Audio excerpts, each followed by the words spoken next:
patches of red. So that's very indicative of the fact that we've been able to not only isolate the product, but we've been able to remove it from the surface. We're also taking additional proactive containment approaches. So in addition to the countermeasures that you see behind us, we are also deploying what we call harbor boom to various areas around towards the Fells Point area. The reason we're doing that is we're being proactive. We know we've had a discharge of product where we stand right now. We cannot guarantee that we will not have further discharge of product if a heavy storm comes through. So we're proactively placing containment boom in the Fells Point area. In the event that there's discharge over there, we're able to capture that real quick. Finally, we're going to maintain crew presence tonight. That crew will be somewhat smaller than what's out here right now. As the mayor said, from the fire department through city agencies, through the state of Maryland, Maryland Department of the Environment, MDEM, a lot of state agencies through federal level. Our people have been working around the clock since yesterday afternoon. Many of us that are here now have been here since yesterday afternoon. So we're going to strategically reduce in size some of our workforce that's here. However, we will be maintaining a very strong presence throughout the night. So that should this situation change, we're able to react to it very quick. And then tomorrow morning, you'll see us right back out here again. We're going to continue working. So at this point, I'm going to hand it over to DNR Secretary Josh Kurtz, and I'm also going to thank him. His crews have been instrumental today, as you're about to hear, but they've been a huge help to Baltimore City government, so I want to personally thank him as he steps up to the mic. Thank you so much, Chief. And thank you so much to the local government, to our state agencies, and to our federal partners. The quick action really limited some of the impacts we were seeing with our wildlife in the area. I also want to thank the aquarium and Tri-State, as Mayor Scott said. The work that they're doing is critically important for us to protect these wildlife. Our wildlife response team has been on site since yesterday evening. We've been working to do two things. One is to move animals that have not been impacted by the spill into safe areas. We're lucky that birds are molting currently, so we're actually able to walk them into different areas. For birds that have been impacted and other wildlife, we've been rescuing them, and they are going to Tri-State. Tri-State is a certified organization that works on any sort of spill response for wildlife. They'll be cleaning the birds, reptiles, giving them health checks, and then releasing them back into their native habitats. We've had a marine unit out here today continuing to look for any potentially impacted wildlife and rescue anything that we can. At this time, 25 birds and 3 turtles have been transported up to Tri-State. We are going to continue to have our marine unit and our wildlife response teams present. We'll continue the work of keeping animals away from the water, and if any animals do come in contact with it, we'll take necessary precaution to ensure that they're safe. At this time, I want to turn it over to Jeffrey Donahue, who is the Director of Emergency Preparedness and Response at the Maryland Department of Environment. Thank you. Thank you, Secretary Kurtz. We've been working, teamwork effort here, fantastic partners, city, state, local, federal counterparts, as well as through the responsible party, focusing our efforts on recovery of product. So initial efforts were to contain to the small area behind us, and now we're working to recover the product that we can. We have taken some calls over the course of the day regarding sheen. So like I said, we're focusing on recoverable product, which is like the deep pockets of red where it's heavy oil. There is some thin film residue that you'll see like behind us, silver sheen and rainbow sheen. But like I said, our efforts are focused where the bulk of the product is. So with that, I'd like to turn it back to Mayor Scott. Thank you much. And now we will take questions. We could have folks step up to the mic for questions so your colleagues can capture sound. Thank you. Right here.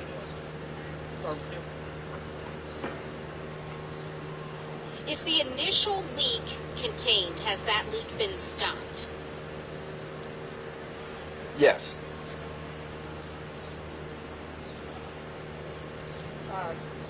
Any more indication on what caused the spill logistically? It seemed like there was tanks overfilled, but how did that happen? Yeah, I think we said, you weren't here earlier, answered this question earlier today. Right now, we are focused on this effort, the cleanup, the prevention of it expanded. There will be a time where we move to that, into the investigation period. We're not at that point yet, and we will definitely get to the bottom of it. But right now, we're focused on making sure this does not go further out into the harbor. One other question on the remaining, sort of thin sheens you were talking about of oil in the water. My understanding is that this kind of diesel fuel can kind of evaporate on its own. Can you talk about that? What are the sort of longer-term consequences of it? Correct. So the sheen you see, the rainbow, the silver sheen, where there's not what we call a recoverable product. It's a micron thin layer. It absolutely will evaporate with sunlight, with wind action. It will weather out, and as well as the wind and wave action. So there's a natural attenuation. We'll address that. It's unsightly, but it's not like a heavy amount of product there. And if we could have members of the press introduce themselves with name and outlet. Hi there, my name is Matthew Schumer. I'm with the Baltimore Sun. I'm wondering if any oil has escaped from the containment area. Yeah, so from a recoverable standpoint, no, we're focusing on those recoverable products. And from the initial onset, as you can see the yellow harbor boom behind us, that has been the point where the recoverable product has been contained. So everything in this area around the living classrooms marina is where the recoverable product has been isolated to. And will Hopkins see any kinds of fines for this spill?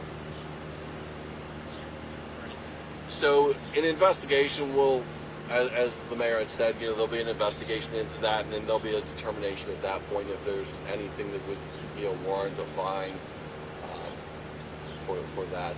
But there obviously is a cost to the response, which as a responsible party they're addressing. And who will handle that investigation? Yeah. So that would be the oil and control in MDE, in the land department. So they're the ones who are responsible for that. And I'm Serena McElwain, Secretary of Maryland's Department of the Environment. Jean Marbella with the Baltimore Sun. Do you have an estimate on what percentage is not recoverable, despite your best efforts? So at this time, it's really difficult to get a number on that. So we're recovering product. It's a mixture of oil and water. Even with skimming technology, it's not a 100% ratio. So best guess, we have sorbents that are recovering product. So to give you an actual number, it's extremely difficult. Through the course of time, and Chief Wallace addressed this earlier this morning, they'll take these tank trucks back, they'll put it into a tank, they'll allow it to separate out, through phase separation. They'll be able at that point get a good handle on what the thickness of the layer, the oil is in the tank, and then we can use tank measurements to determine how much product we actually recovered. And how much liquid have you sucked out so far? So the last number I heard was 13,000 gallons of oil-water mixture.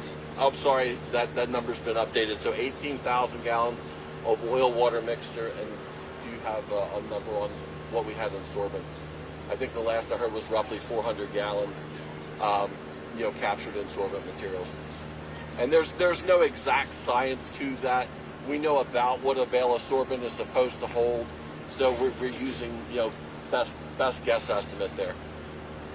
Hi, Tara Lynch, WJZ. This might be for the chief, but just with the rain tomorrow, I know that I'm sure the pre-positioning is because of that, but what can neighbors maybe expect as those storm drains continue to clear out? Thank you for that. So we can definitely continue to expect sheen.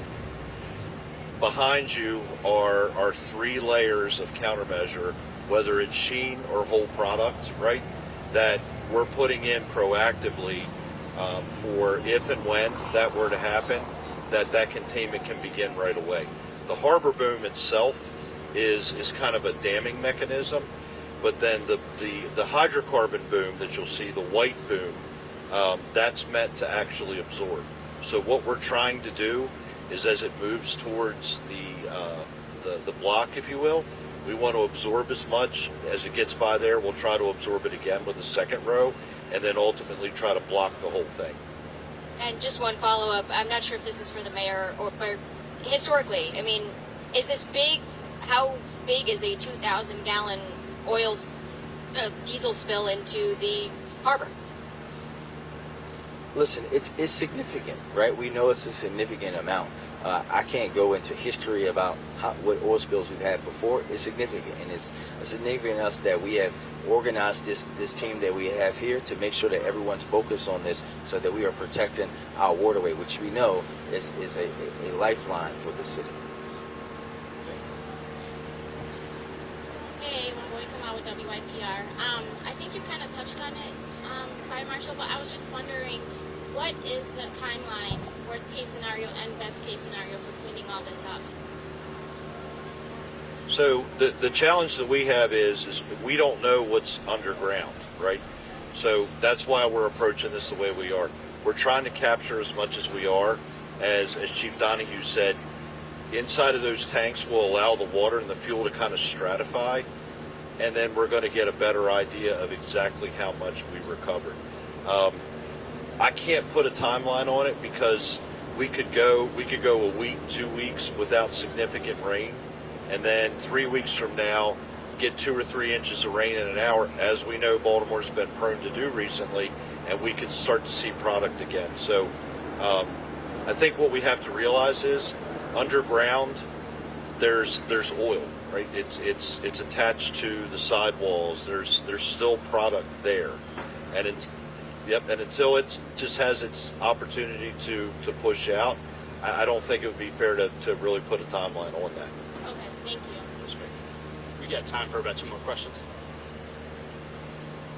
Is there a concern for the air quality in this area, and how are you going about measuring that? Hi again, Secretary McElwain. There's not an issue with air quality. I think sometimes, and I'm glad you asked because I think the public needs to know, there's not an air quality issue. There's an odor issue, and so that's why we really recommend that no one really comes down here and just hang out, because there is a strong smell, and depending on your health, that could be an issue.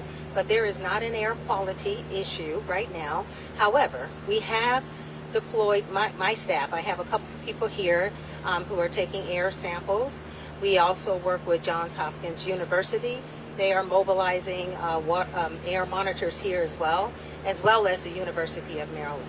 So yes, we are monitoring. Last call for questions.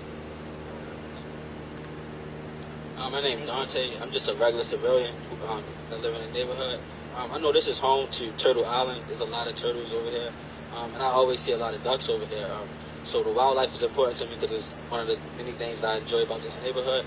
What are those efforts looking like to protect the wildlife here? Because I heard you mention 3 turtles, but there are like hundreds of turtles. There's so many turtles. Yeah, absolutely. That's a great question. And so the reason we rescued those 3 turtles is we wanted to assess their health. We had wildlife biologists on the scene. What we saw is normal activity from the turtles over there.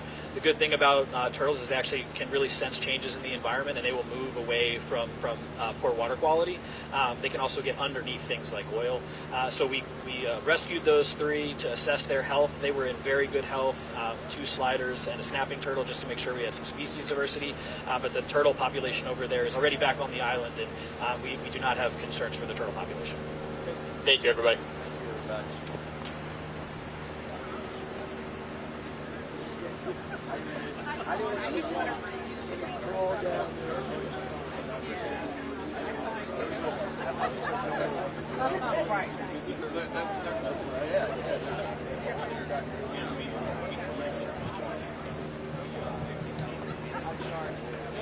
John.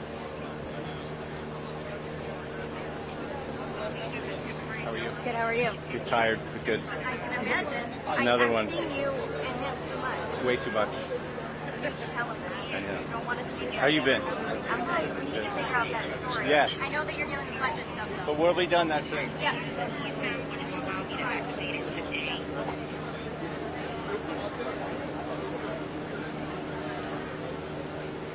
Thank you, Josh. I ain't bothering you too bad.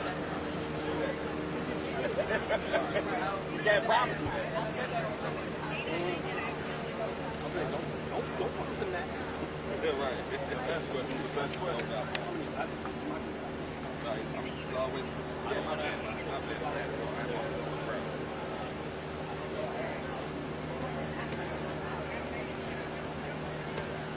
This one?